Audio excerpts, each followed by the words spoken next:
Good afternoon, everybody, and welcome to the Inside Look for American Dreams. I'm Ryan Rilette, Artistic Director here at Roundhouse Theater. I'm thrilled to be with you today for our first Inside Look for the first of 6 shows that we are going to produce this year. This is a season that is not going to look like any other season that we've ever had before, starting off with 3 fabulous digital shows.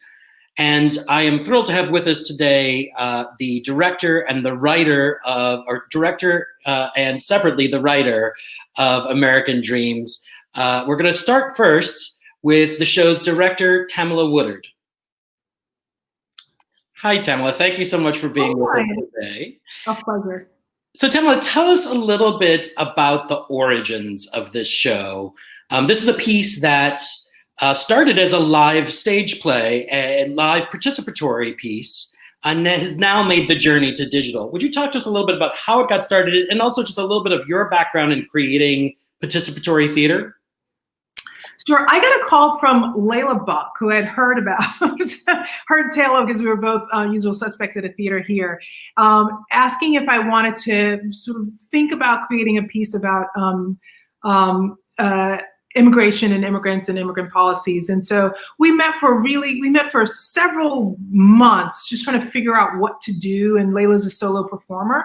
And at some point we were sitting on the bench, and this is the long story. You didn't want this long story, but I will tell you, we're sitting on the bench in Central Park because Leila used to have this fabulous apartment like next to Central Park. And I'd been thinking about a game show and how a game show is like such a great, like American iconic way of pseudo participation, and asked Leila if she'd want to think about how to put those 2 concepts together. And so that's actually how it began. And we got a whole bunch of artists together who identify as immigrants or first generation folks. We sat down, we looked at game show structure. I brought in the book that everybody has to study if they want to get a green card. And I asked, and we simply did like, let's play a quiz round. I'll ask you questions, who can answer? The people who actually had studied for the test to get their green cards knew the answers. None of the folks that had been to school in America knew the answers. And there began a kind of like really interesting conversation about what we think it means to be a citizen, the facts versus the kind of idealistic ideas, and an examination of what the American dream is. Yeah, I've been really nice when I've been talking to people about the show, and I've actually said, you know, you may be surprised that there's some answers that you may not know the answers to as an American. You'll see. It is DC. This is a very smart audience. They may know all these answers. But I will say the first time I was reading the script, I was like, oh my God, I don't actually know the answer to this question. How do I not know the answer to this as someone who grew up in America and, you know, has a master's degree, like, and I still don't know this answer. Yeah. Leila has actually just joined us. So let's bring Leila on. Hi. Good to see you. Thank you for joining us. Thank you for having me. Apologies to be a little bit delayed. I was prepping for rehearsal. Well, I was just about to explain. So Leila is actually in the show in addition to writing the show. And everyone for this is filming at their own home. So Leila actually was just running around getting herself set for rehearsal today before she could join us. Yeah. So Leila, we're talking a little bit about the beginnings of this as a process. And Tamilla was explaining that you guys had sat down at one point and sat in Central Park and started talking about the idea of game shows. Mm-hmm. What did you think of this? What did you have in your mind when you first contacted Tamilla and said, let's create a piece about immigration? And then how did you make that transition in your mind to a game show? Because it's such a fascinating idea. Thank you, Ryan. It's a great question. And Tamilla, please jump in with this because, you know, it's been a while now. So much has happened.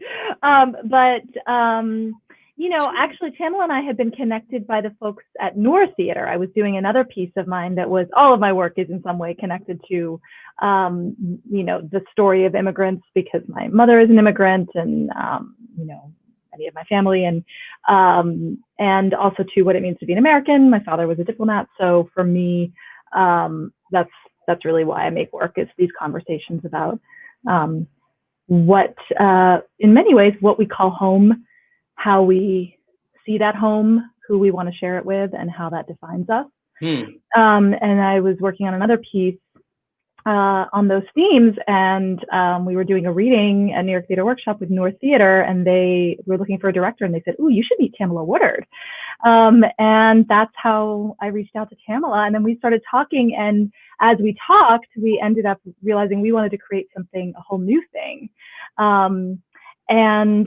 And the thing we wanted to create, and forgive me, Tamilla, if you covered this in the couple minutes I was not here, but was really about how can we create a theatrical space that invites people to engage around what it means to be a citizen, but in a way that is playful and participatory and interactive, as all of our work is, both of us, and also is creating space for a deeper engagement that isn't just a simplification of things that can be quite simple and also are complex in our responses to them, you know, online.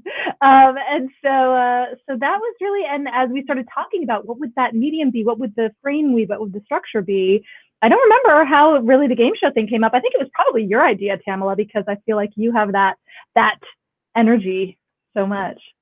I'm fascinated to hear a little bit about the dramaturgy of deconstructing game shows to figure out how they worked and how it would work with this. Because it's one thing to say, oh yeah, let's make a game show. To create a game show about immigration and do it in the way that you have done it here is beyond complex, but you have made it seem so incredibly simple. And the ride as an audience member feels very natural. It feels like, yes, of course, this is what the next segment should be in this game show. But I'm sure it didn't get birthed as easily as it is now walking around in the world. What was that process like for you guys? Were there certain game shows that actually influenced this more than others? Yeah, sounds fast, really. You know, and I always say, like, I'm like the person who's like, hey, let's do this, you know, and Leila's like, yes, Tamilla, but then that won't be fun after 5 minutes. So it actually has to be like, you know, that's the like shell of the, you know, so game show's the shell, which I'm like, hey, let's do a game show. And Leila's like, but what in the game show is like, why does this become the necessary form for this kind of communication? And so we gave ourselves like the task of watching. I watched everything. I watched Family Feud and America's Got Talent, try to figure out what the levels of, like, what kind of structures these sort of events took. And then, you know, Leila very was like, America's Got Talent is like, you know, the O1 visa. It's like that. So let's ask people to do these, like, you know, let's make a round that's about that. And the quiz show is like Family Feud, and, you know, and so I sort of like went structure, and Leila went content that actually makes the structure mean something. And I think that's sort of like how we work in general. I tell you what, I would have loved to just have the excuse to watch lots of game shows all at once. It's one of those things, like, it always reminds me of what I did when I was sick as a kid, and I never get to do it now, and I love it when an old game show comes on. Let me remind everybody in the audience, if you have questions for us about the project as a whole, for either Tamilla or Leila, please just put them in the comment section, and we'll get to your questions in about 20 minutes once we talk a little bit. So guys, tell us a little bit about how you made a game show into a live show. We obviously aren't going to be able to experience the show in a theater, and instead we're experiencing it through our computers. What did that become when you produced it live? How did you make a sort of game show environment? And also, this is a government-sponsored game show. It's not a normal game show. So I know that there were some things there that we might not experience in the same way. Will you talk to us a little bit about that? I'm going to turn it over to Leila, because not only did she write the play, she also had to act in the play for 4 weeks. And so I think has a very holistic experience of what that was live.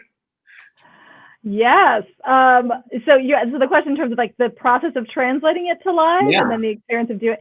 I mean, certainly, you know, we always, of course, you know, we're theater makers, so we always were creating it for liveness, right? And I'm so grateful to the support that we received from Sophia Salguero McGee and Queens College and their Center for Ethnic and Racial and Religious Understanding, because they gave us our first little workshop with Ahmed Maqsood and Monty Bizel and Rasha Zamamiri and Jens Rasmussen, where we just started, I would bring in ideas or bullet points or, some drafty dialogue, and then we would, play, and improvise, and Tamilla would give us exercises and just start to explore and talk about, how these larger issues we want to explore go into this framework of a game show, and what that might mean for who the characters of this would be, who would be the best contestants, and what would they competing in, all of those things. Contestants, I mean, it sounds like this is a fully devised piece that you were developing with the actors in the room. Is that right? Did they create the characters that they're playing? Partially, yes. So that initial workshop really generated, I would say, more structural ideas than characters, because we ended up discovering that, for example, Rasha is a woman, wonderful actor. We realized that having one woman and two men, or any combination that didn't appear to identify as the same gender, was an added layer that was a little too much for the complexity of it. And we realized, if there's a woman there, or someone people identify as a woman, we really want to be exploring people's fear and what people are most afraid of trusting, and who they're most afraid of trusting. And this may be my bias from my experience growing up in multiple Arab and Muslim countries, and being from an Arab family with Muslim family, but and time I've spent abroad. But my experience is that in general, both when it comes to quote unquote foreigners and people here, people who identify as men tend to trigger our fear by and large as a society in a different way, a different kind of fear. And so in terms of threat, right? And so it became important to have the contestants be men. And so from there, and then we started honing, well, where should they all need to be from? What would feel somewhat representative of some of the places we most distrust as a nation, right? Or most have expressed biases around, against, or fears of people from those places. And so we started honing, a combination of what those places need to be, who were actors that came from those backgrounds, could draw upon that experience in an authentic way that felt integral to the process. And then we started honing the piece in our second workshop, thanks to LaGuardia Performing Arts Center and their Rough Draft Festival. And we got to do it again with Jens, who stuck with us and has really shaped the piece in so many ways from the beginning. And then Imran Sheikh, who's also in the production still now, really helped through his improvisations create the character of Usman. Very, very much. I would say I wrote the words, but a lot of them are inspired by his improvisations, his ideas, his questions, our dialogues. Similarly with the character of Adil, Ashik Anima, who was in that first workshop with us, really inspired and came in, and we sort of said, what might a talent be? And he brought in this thing that you'll see. And that became the basis. See, I didn't say Tamilla. Tamilla was like, going to get this away. So he brought in this thing, and that became the basis for what that talent is. And a lot of the language actually that Ash improvised, is a wonderful actor and producer, became part of the play, for certain sections. And Andre Ali, who's in it now, has helped us develop that. Andrew Aaron Valdez, who plays Alejandro, came in when we had sort of developed that character to a certain point with Varina Ayala and our other team members. And then we went to Cleveland Public, and they gave us time. They flew us out there, gave us housing, gave us time to work with a community member who wanted to be anonymous, but who wanted to share the story of his brother, who has a story that you'll hear in the play, or part of it inspired by, you'll hear in the play. That's where that came from. That's fascinating. Yeah. So, and again, we're artists, so it's more of a sort of, that was the launching point for, okay, what part of that story can we make sure we honor the truth of, and then allow it to serve the larger truth of the world we're creating, the characters we're creating, their balance with each other, and the engagement we want to have with audiences. And similarly, for that character, Jens connected us to someone that he knew who was instrumental in contributing to that character as well, and so the authenticity of that experience from their experience. So I would say, I wrote the play, but I wrote it in very much, the language on the page is predominantly mine, but it is very deeply informed, it is very deeply informed by collaboration, improvisation, dialogue, questions,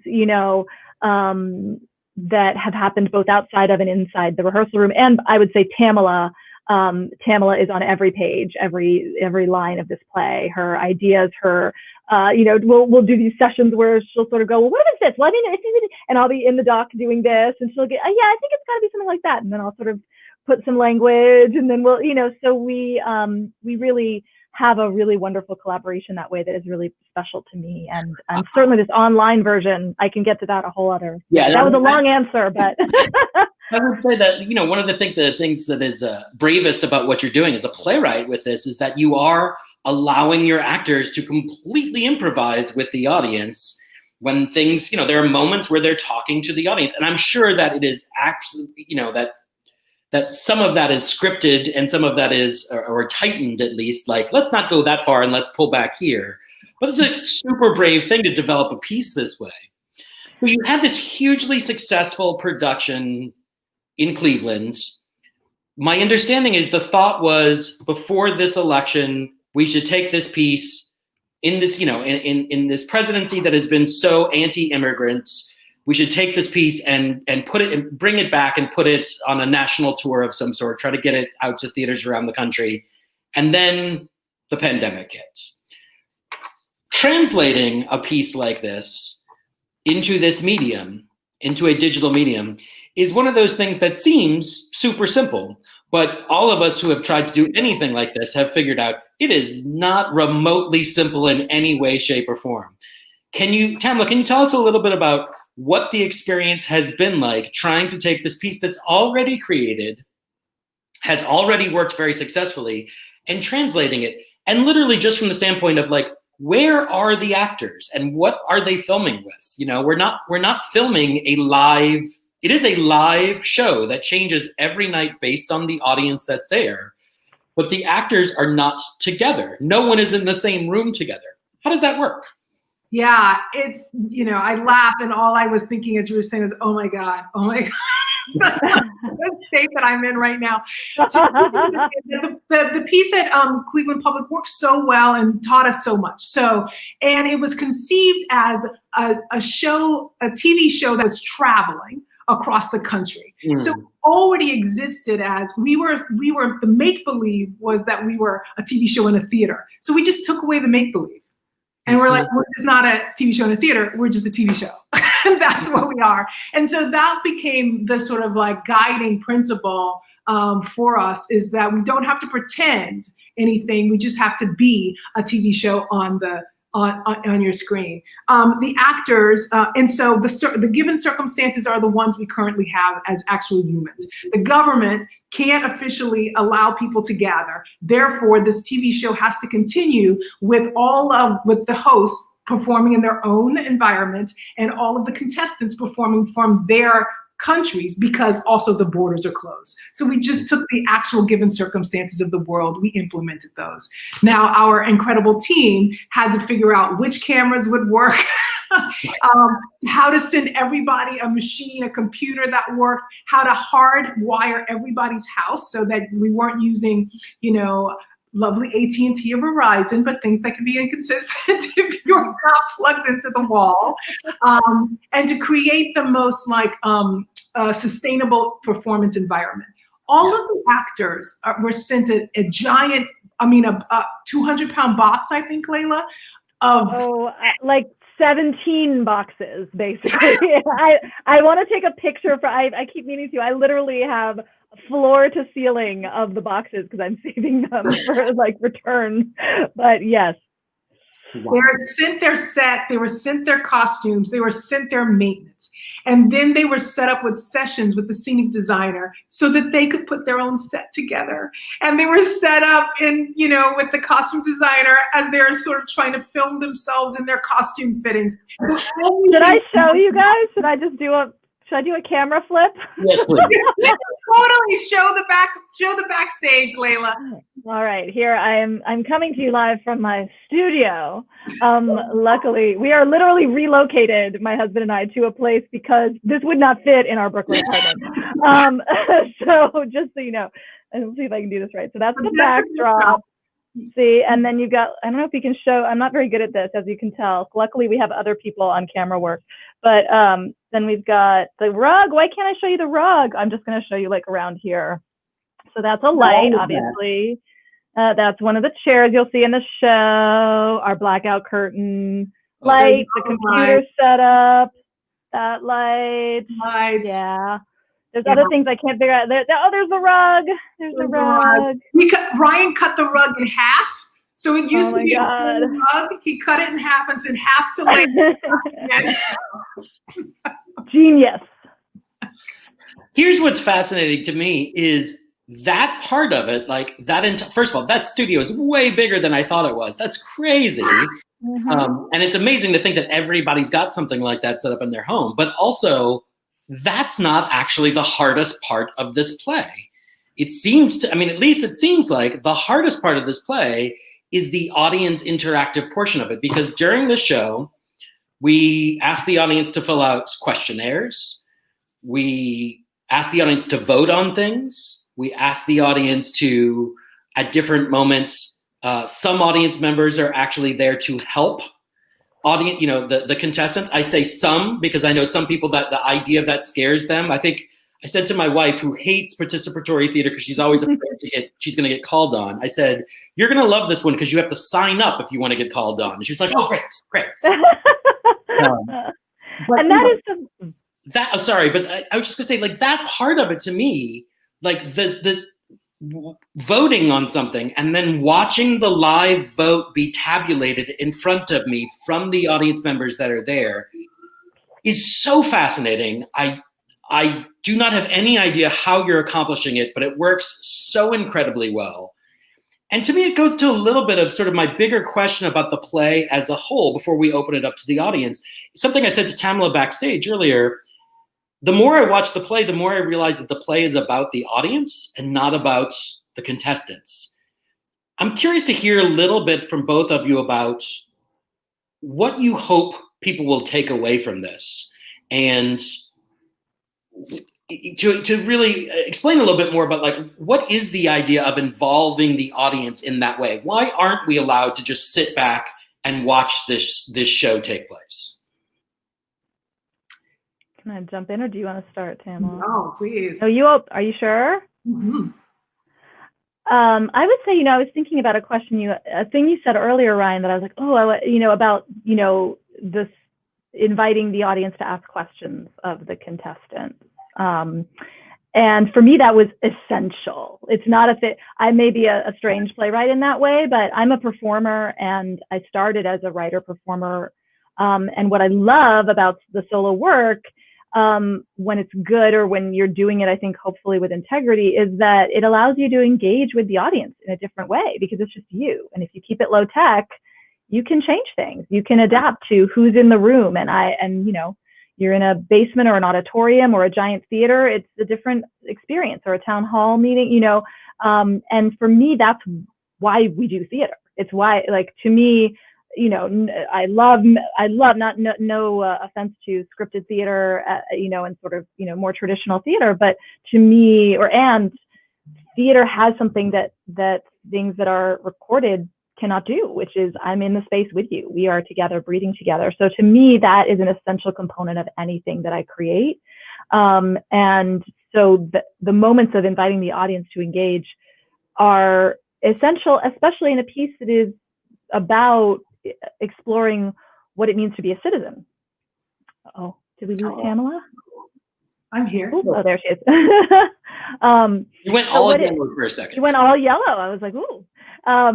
But what it means to be a citizen, to me, has to do with engagement. And that's, so you cannot passively, you can passively be a citizen, but that passiveness is also an act and does actually impact our nation.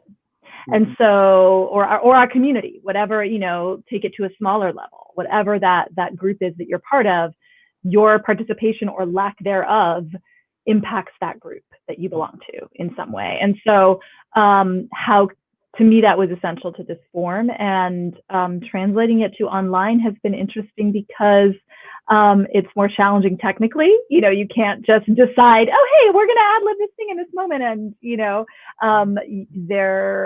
there are more challenges to doing that. You need your amazing technical team and video design and Tamilla and all our incredible designers to make that happen. And it's exciting because there are ways you can engage online that are more, that in some ways allow a different kind of engagement and a level of intimacy that is different as well. In that journey. And there's something Tamilla has said from the beginning that just really stuck with me, which is exactly what you said, Ryan, which is the journey of the play is in the audience. It, you know, yes, there's a journey in the play itself, but the journey really is in the audience and depends on the audience. Yeah, it's a very different, I mean, you guys had said that early on, and I think I was thinking of it very much as, oh yeah, of course, because the audience dictates the outcome, and the show will change based on the audience.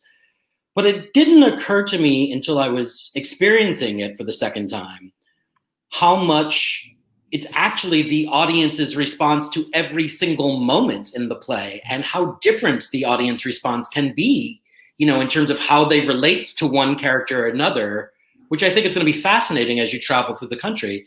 Tamilla, I mean, you've had to get into the deep technical side of how this stuff is being done. Was there ever a point where you said, oh, I guess we can just do away with that and not need it? Or is it one of those things where this participatory nature of this is so much at the heart of this piece that there would be no way to do the piece without it?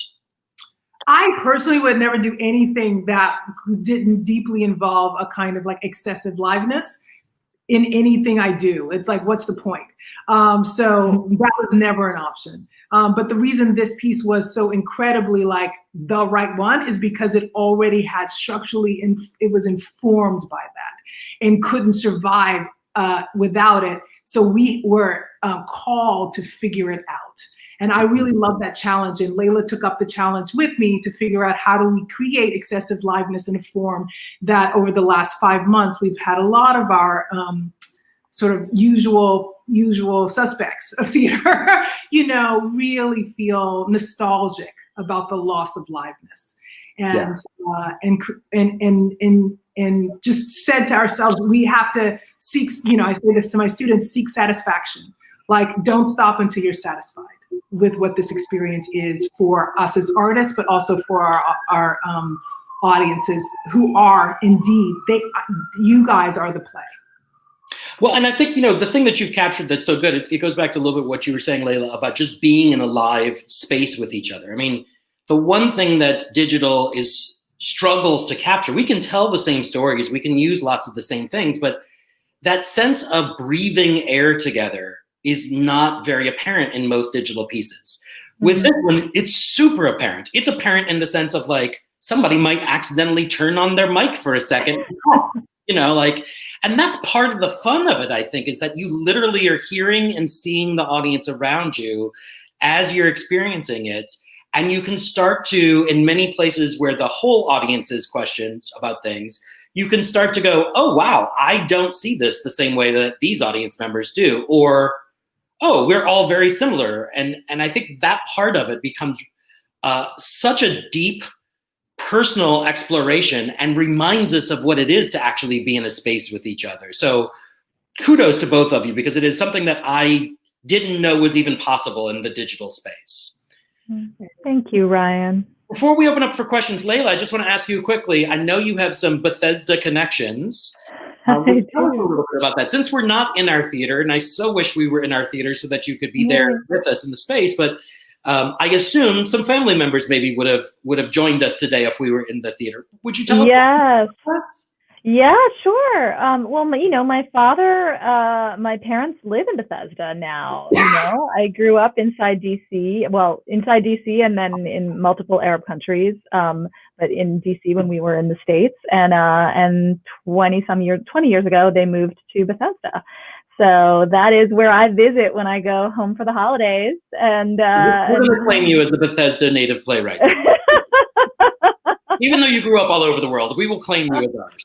Sure, I will take it. I have written many a thing thanks to the relative peace and calm of Bethesda in comparison to New York. So I will take that. Hey, I don't know. Remember, Brett Kavanaugh talked about growing up on the mean streets of Bethesda, so maybe it's a little more. Okay, maybe you're right. See the really rough period here. No comment on that one. We've got a couple of questions from our audience. First from Deborah Rogers. Has the current heated election season had any impact on the script and/or the structure of the play? It's made it necessary. Like we were, the play will be relevant in or out of an election season, but while we've got your attention, we thought, hey, here's a tool for us to remind ourselves the importance of our voice, our vote. That it is impactful, that it does, even when you think in a group of thousands and hundreds of thousands, my one hand doesn't matter. You can see the outcome in the course of 90 minutes that your voice actually matters. And so, yeah, we think we should have that conversation right now to just send people out into the world with their ballots so that they know that it actually matters, that they put their hand up to do something or to say something or to put forward their perspective. That's great. Yeah, I definitely am hearing that in the play and even in the feedback that we're getting already. Just I hear, as an actor, I hear the lines around voting more now. There are lines that have been there that have, and in a different way. And I hear the impact. One of the things that struck me in audience feedback when we did it at Cleveland Public was that people would comment on how, there was a moment where I was like, oh, my vote's not going to really get, it's probably rigged, or and then they would reflect on, this is kind of how I'm feeling about my participation in democracy right now. And then things would happen in the play and they would go, wait a minute, maybe they would have a feeling about whether they chose to vote, how they chose to vote, how they changed their vote, what happened because of that. And I think that is, certainly feels very resonant in this moment. And the thing that I also always say is, this play is certainly timely in an election season, but, dialogue and engagement around what it means to be a citizen and who we allow to have that, to share this place with us, is ongoing. Yeah, I mean, for me, there was so much about this play that would be relevant under any presidency at any time. But, the fact that this is dealing so much with immigration, with this president in particular, and honestly, also, I don't know if you guys intended this, but, we have a reality star as a television, as our president right now. Like, I'm sure the premise of this was meant to be like, oh, it's a crazy idea initially. It's pushing the bounds of reality. I don't think it is anymore. I could totally see a giant TV show that the president comes out every day. He would post it. That's the only difference. Sorry if that made you joke, just thinking about it. We've got another question from Judy Zickler. How have the audiences you performed before responded to it in terms of asking questions? And do you screen the questions? We do not screen the questions. They are asked live, and they are not planted. And what was the first part of the question? Sorry. How have the audiences responded to it in terms of asking questions? Has there ever been an audience that people just said, no, I just don't want to do it? Or I'm curious to know, have there ever been any questions that you guys have just been like, oh, wow, we're going to be here for a long time? Yes, there's a section that's later on because the participation grows and enriches as we go along. And so then we get to these open questions and the actors don't know what they're going to get as the characters. And they have, they have to be pretty ready for some very difficult questions and to defend the point of view of the character that they're occupying. Leila, you probably have a memory of some like zingers from Cleveland. Yeah, I mean, I don't know if I would even call them zingers. I would say they, the more to some folks perhaps out there or tough or, the question for me, that's the best thing, right? Because that's why they're there. They're there, so there's this space that is completely not controlled in that sense by us, and that allows people to come with where they are in that particular moment on that particular night or day, from their perspective. And what it does is they will ask, questions that are based on the headlines of the day, about people's perspective on issues that are, really in the forefront of the news that day. You'll get questions that are personal to the contestants. You can tell people are also kind of testing, like, all right, let's see, I'm going to ask you this, and let's see if you know it. Our actors are amazing. And also that is part of why they're cast, to be able to respond in that way. They can represent these people in a very deep way that they have deep personal access to, and also are wonderful actors. I remember one of my favorite moments was there was an audience member, one of our contestants from Pakistan, and Imran, who plays him, also, Pakistani American, and one of the audience members just started asking him a question in Urdu, and he responded in Urdu. And I was like, that is the moment where, you can say there are certainly other plays where it's not as essential that the actor be of the background but that is one where, yep, that was, I was like, check. Thank you, Imran, for, and it was wonderful because those are the moments, and the actor responses sort of also create the world in such a deep way for us too as we go. And they've created their own, we've worked with them so Tamilla does a great job in rehearsal of making sure they can sort of think about what are some of the questions that might come at them, and just delve deeper into who these people are. That is just I just want to say for the audience, this is actually an acting exercise that you do in school, where you need to, behave as your character under questions that are fired at you. It is not pleasant. It is not an easy thing to do. The fact that these actors do it and make it seem so seamless really points out to how great they actually are. And that actually leads to a question that was asked earlier from Bonnie Hammerschlag. Will you tell everyone a little bit about the actors? You've mentioned them a little, but Tamilla, would you maybe tell us a little bit about the team that's doing this? Yes, Leila will tag team with me. The actors we have folks that have been with us for a very long time. Jens Rasmussen, who also is sort of there from the moment we start with our first rehearsal. It plays the co-host along with Leila Buck's character, Sherry Brown, Christian Wright and Sherry Brown. Really fantastic human, very much a part of devising ensemble creator. He and Leila have worked very closely together on making these two characters the same but opposite.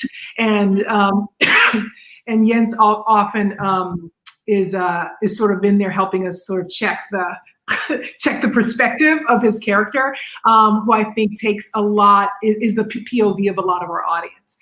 We have Imran Sheikh, who is Pakistani American, an amazing cartoonist and actor. And so we've asked him to bring his skills along to this character set. Also has been with us for a very, very long time and helped shape the humor of this particular character that he plays.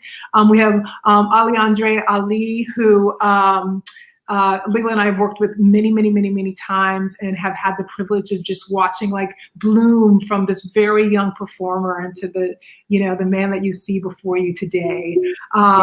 Who's learned some skills that he didn't have before. No, we're not just talking about acting skills, folks. Including how to wield a knife. But he is, and as the play, that has been the beauty too of coming from Cleveland to here, is seeing folks get to deepen these roles, because we have our Cleveland public cast with us, and Andrew Aaron Valdez. Sorry, I didn't mean to cut you off, Tamilla. I just got to. Yes, that's good. You're moving into the next section of that. Yes, please. Yeah. So Andrew has been with us and is a wonderful and also very engaged and active participant in sort of the process and the issues surrounding this play and the engagement with all of that as well. And India Nicole Burton, who played a character in Cleveland that has become a larger character in this, more impactful, I would say, integral character, certainly, in this version, which is something Tamilla and I really were excited about developing with her. And she's been phenomenal in helping us create that. And I would say, I also just want to return to Jens, who has been, definitely even more than an actor and collaborator, has been a huge part of moving us towards this whole tour in so many ways, in the process of preparing, identifying partners. He's someone that I know, just on Sundays, I was putting in my changes. I sort of called him and went, what do you think about this and this? And do you have any notes? And he gave me these questions and I was like, oh, okay. And then, I sit. So he's always sort of from within and also from outside, because he's very also politically engaged and aware, bringing in like, well, what if we did this? And like, what does it say if we ask that question? And what does it mean if, and that has been such a key part of the process throughout. There's really no quite word for his contribution to it, but it's significant. Well, my last question for you is really just about this process for the two of you and for the performers. We are technically in previews right now. There was a preview Saturday at Arizona State, and there's a preview coming up at University of Texas at Austin before it opens here. But you're not actually traveling anywhere. You're doing all of this from home while you travel and talk virtually to different audiences.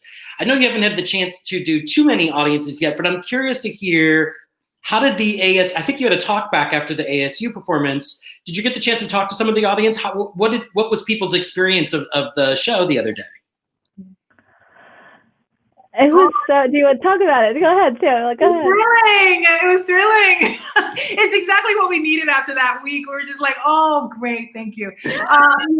They had really like deep. There were two different strains of comments. One was theater goers talking about being able to come to the theater in this way and the refreshingness of the form and being able to be present in the way that you talked about. That was one thing. And then the other was about like the play itself as a reflection of the world that folks are living in and the kind of conversations that they're wanting to have. I think that we got the feedback was, about the violence that was still an idea of violence that was still transmittable through here, that wasn't physical violence, but that was just like emotional transmission of a moment that was really useful and working and surprising, about a level of participation that was fun and engaging and low stakes, that people felt like they could do it. And then also a sense of like actually gathering in a community of people and being able to look around and see your friends were there in little boxes right next to you, and being able to say hello and feel like you had gathered around one particular event that would be different the next day because different people would be there. Leila, you had some beautiful responses to the work too. Just people were really thrilled with the story that Leila's telling. Well, that we're telling. It's the most collaborative story definitely I've ever created. It's such a team thing. And I feel like I also just want to say I was really struck by that reflection too, that people did feel that connection in space together and that connection to the characters and the work. And that is just such a gift in this moment. And also the thing that really struck me was, as you were saying, Ryan, if we were actually doing a physical tour right now, we would have been in Arizona at ASU, and that would have been amazing. And many of the folks that were with us on Saturday would not have been there. Right, yeah. And so to be able to have folks who are actually from and joining us from all over the country at the same time is a completely unique thing to being in this online space. And that really hit me in that sense on Saturday, and it's something I'm really excited about this. I think you're hitting on something there that's just so true. Like we often see the downsides of, we often see what we miss about theater, but this piece provides an opportunity for a nationwide conversation to happen, and using this play as a medium. And each night, when you tune in, there will probably be people that are, friends from down the streets. But it may also be that there are people from all over the country joining you in this space to choose what happens in this show the night that you watch it, based on your own political views. And that to me is just something that I hope we will all take away from this and say, this is actually in some ways more special than what we would see in the theater, because we're never going to replicate this. This is something that you could not have replicated in any way. We have another meeting in about 10 minutes, so I want the chance to get some water and use the bathroom before we talk. I want to say to you, thank you so very much, but also thank you to your partners, anybody that you share your homes with, who have had to work every minute of tech with you. And thank you to your amazing team on putting this together. We are all so incredibly excited. Everyone, I know you can't really offer a warm round of applause, but from your own homes, I hope you will join me in thanking Tamilla and Leila. And remember, American Dreams is running at Roundhouse October 5th through 11th. Please pick up your tickets on our website, roundhousetheater.org/American Dreams. Thank you all for joining us today. We look forward to seeing you in the Zoom very soon. Thank you so much. Bye-bye. Thank you, Ryan. Thanks for having us.